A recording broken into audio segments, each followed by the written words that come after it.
Here's part 2 of my conversation with my cousin Tom about a topic that I didn't even necessarily think would be all that engaging and how wrong I was. Enjoy. Would you describe your job as one of the 5 most interesting things about you? Yeah, possibly. I mean, it's been quite a ride. Okay. Because I was prepared to skip right over it if that did not make the cut for your top 5. No, I'll just give you the brief version. I'm kind of unique compared to most workers today in that I've been at this location for 37 years now or so. My business partner started the business about 4 years before I joined him. I knew him, for those years. He was a sales guy, and I'm more the engineering operations side of it. We joined forces way back then and have been together ever since. And it's a small manufacturing facility? No, we used to manufacture some product. We don't any longer. What we've done for a lot of years is work with manufacturers in Asia to manufacture specific products, electronic components. We did a lot of cable assemblies, a lot of connectors, that kind of thing.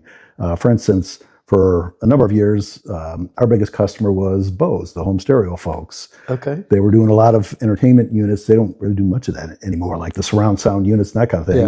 And if you look at the head one unit, with the shape where it sort of curves in the front, right, and it sits on your dresser, and it's white, and it's Oh, that's the wave radio. That's a single personal radio. I'm talking about home entertainment unit to hook up to your TV for surround sound and all that. So on the head unit, all the stuff back there that you plug all the speakers and the auxiliary devices, all that kind of stuff. That's the kind of stuff we would provide. So they subbed that out to you. Right. Okay. Yeah, they buy those components. We'd work with them to. Those were all custom designs for the most part. Now we shifted a number of years ago to doing still interconnection type products, connectors, that kind of thing. Things that are used heavily in industry, that have military applications, that kind of thing. So they're heavy circular metal shell type connectors used by. Because they need to be impact resistant? Yeah, the rugged type stuff that goes on field equipment or aircraft, that kind of thing. It has to meet some pretty rigorous standards. And so if you're the engineer and you have standards to meet, you're being communicated those standards by the customer who, what it sounds like is potentially the U.S. government telling you this is what we need it to do. Right. And you solve that problem. Exactly. So in the case of like the Bose product, that was all designed mutually between us and their engineers. In the case of these military standards, some of these standards were written 70 years ago, 50 years ago. That kind of thing, where they determine, okay, here's the interface we want to have. It's got to be available in so many different shell sizes, so many different contacts. Smaller ones might have 3 or 4 contacts. Large could have 55 or much more for specific applications. So we build to that standard, as do any other manufacturer that provides those products. They have to be intermatable between us and Amphenol, for example. They're our giant competitor. We're this big. They're enormous, right? But all these products have to be intermatable, so that they don't get painted into a corner. A competitive advantage, right? Yeah, in the same way that Apple deliberately avoids interconnectivity with other products in order to keep you in their ecosystem. Right. Yeah, they have a little different view of it, but the military doesn't want to build a product and then find out we can't get this connector, we can't get the plug that mates to it, or that kind of thing. So everybody builds to the same standard. So yeah, it's a little different world. And if those standards were written 70 years ago, is there room for them to modify it for new things they've figured out? Yeah, they'll typically what will happen is the actual insert that contains the connectors might be modified to include coaxial contacts or different things that are that have been introduced since the original standard. But what typically happens is an entire new standard will get introduced eventually. So there are series of connectors that were used on the DC-3s 100 years ago. Believe it or not, some people still use those, but those have been pretty much superseded by several other connector series that have been designed to introduce to the market, that kind of thing. So there are things that are a lot more contemporary, have a lot more features to them and that kind of thing. But that sounds essentially like you have had a successful 30-plus year run as an entrepreneur, basically. I mean, you're a co-owner of the business. Yeah. Yeah, so we did a lot of business with manufacturers in Chinese when we were doing all the commercial PC board related type stuff.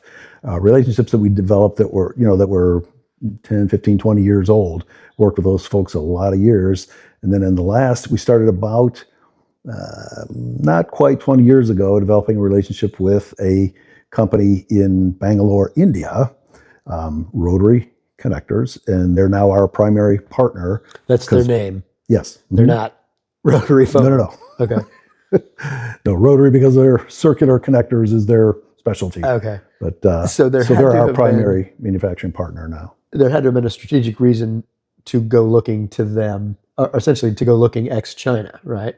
Yeah, we saw the market for the printed circuit board related stuff, commercial type stuff, getting more and more competitive and Commoditized. And our roots from way back are really in the military, the circular connector world anyway. So we kind of went back to that.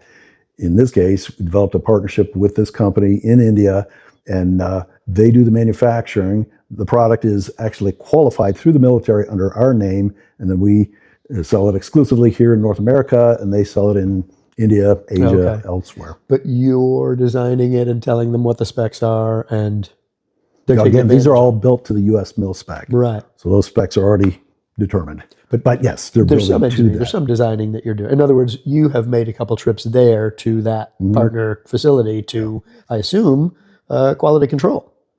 Yeah, quality control and planning for, we've introduced, several new series over the years, and that's a big deal. Like taking any new product through qualification can take a year and a half easy.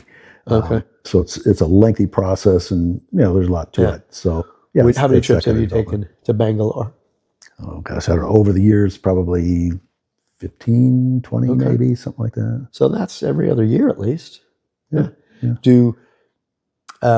Not that I know anything about Bangalore. I was going to do a little Google before I got here because the reason it sounds semi-familiar is it also a sort of a religious center for ashrams and yogis, and or am I mixing that up with another whole other area? If it is, I'm not aware of it. It's a big tech center.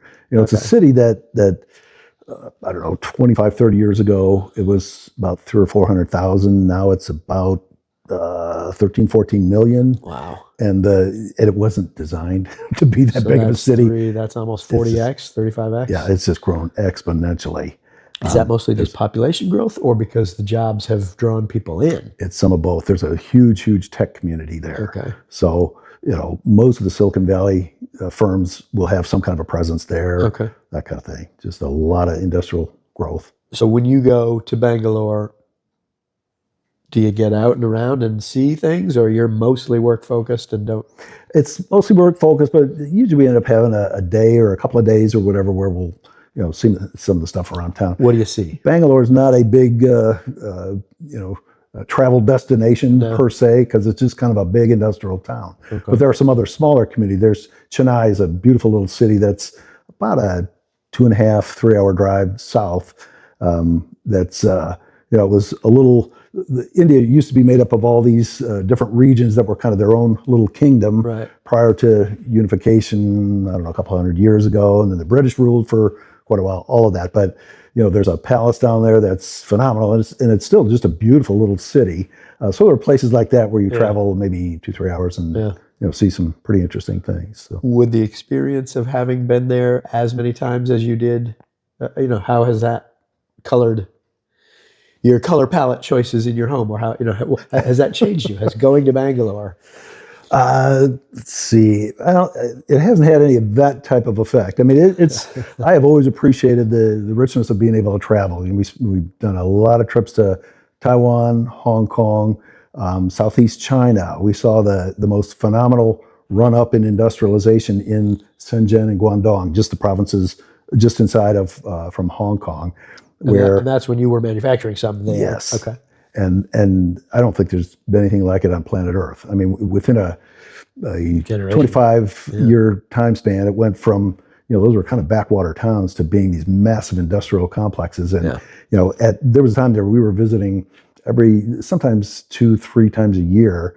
So you'd go visit a little factory, maybe you were driving down a 4 lanes each direction, divided highway, and that would drop down to a single lane, and then you'd go another 2 or 3 miles on a dirt road to visit this factory, and then come back in 6 months. The massive boulevard is completed, and there's neighbors on either side of the factory, and I mean, it was incredible. It was a run up. I don't think that's ever happened on the planet before, anywhere, and we got to see a good portion of that. So that was very interesting. So when will I stop being surprised that you can talk to somebody for an hour and a half and still barely scratch the surface? More on the way with Cousin Tom, as well as plenty more stuff coming. I've recorded so much I can barely keep up with putting it into bite-sized chunks.